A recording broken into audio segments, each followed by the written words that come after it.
Hi, in this video I'm going to give you an introduction to partial fractions. First, let me explain what a partial fraction is. Okay, so I'm going to add these two fractions together. We have 2 over x plus 1 plus 3 over x plus 2. To add these two fractions together, we can see that denominators are linear, therefore common denominator going to be product of these two expressions. So we can write x plus 1 times x plus 2.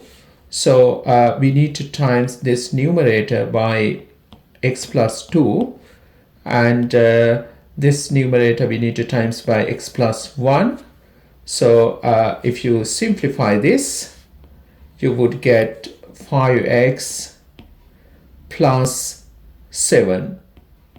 Okay, so what we do in this way, we call simplifying fractions.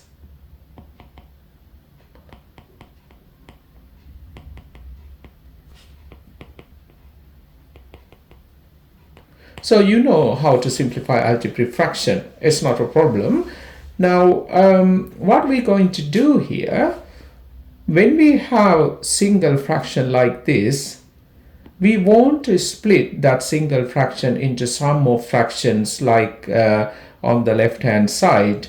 Okay, so that process we call finding partial fractions. All right, so if you work backward, basically writing this kind of complex fraction into sum of simple fraction, that process we call finding partial fractions.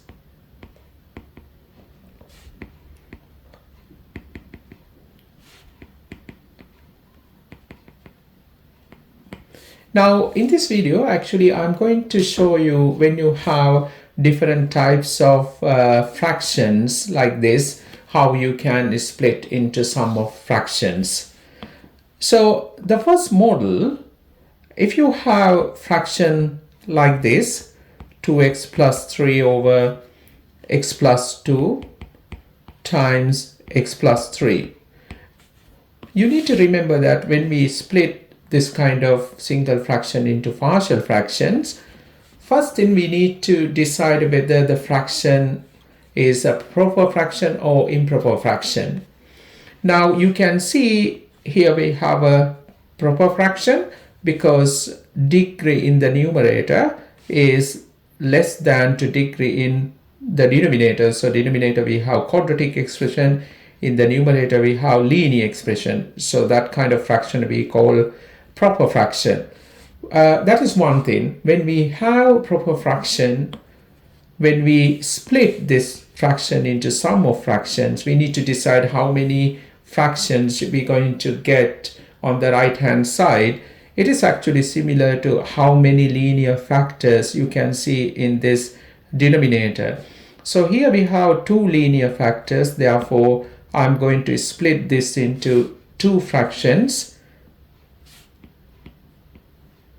Denominators of this fraction going to be these two factors. So I can write x plus 2 here, x plus 3 here.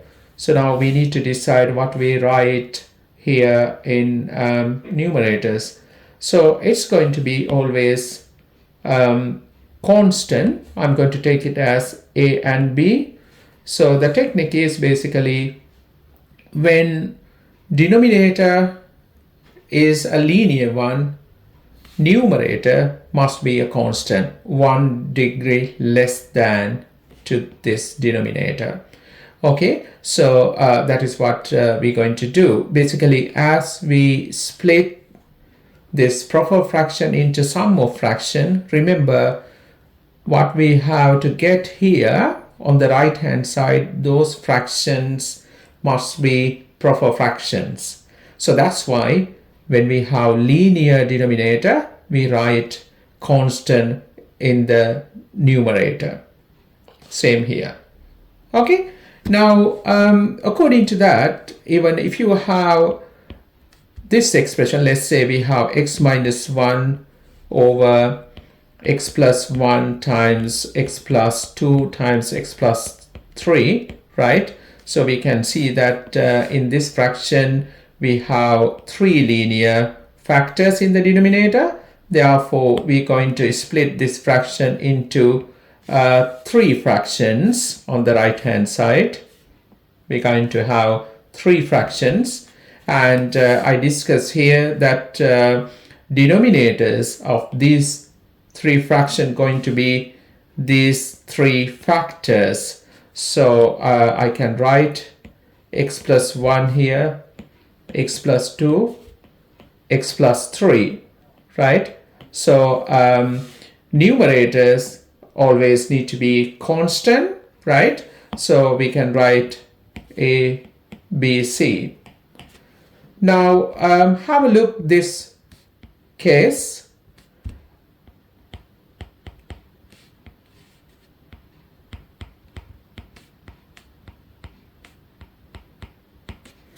Now in this fraction, in the denominator, we call repeated factor here.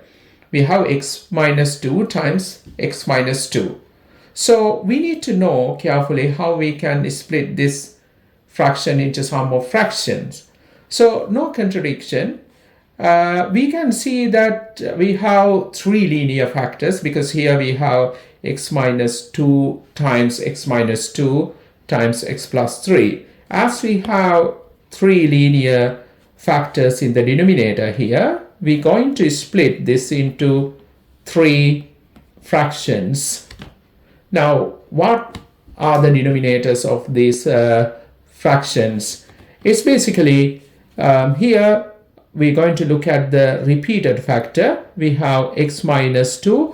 We're going to write this denominator as x minus 2. And here we're going to write x minus 2 is square. So whenever you see repeated factors, we write it as x minus 2, we write 1 factor, and in the next fraction we take that repeated factor in the denominator, right? So now we have another one here, x plus 3. Okay, so we're going to now write numerators. So it's going to be a, b, c, right? So now actually you're going to see these kind of proper fractions when it's come to finding partial fractions, right? First we write it like this. After that, we need to learn how to find this constant a, b, right here, a, b, c. So in the next video, I'm going to discuss how we can find constant a, b, c, and how we can nicely find partial fractions for these types of proper fractions. Okay.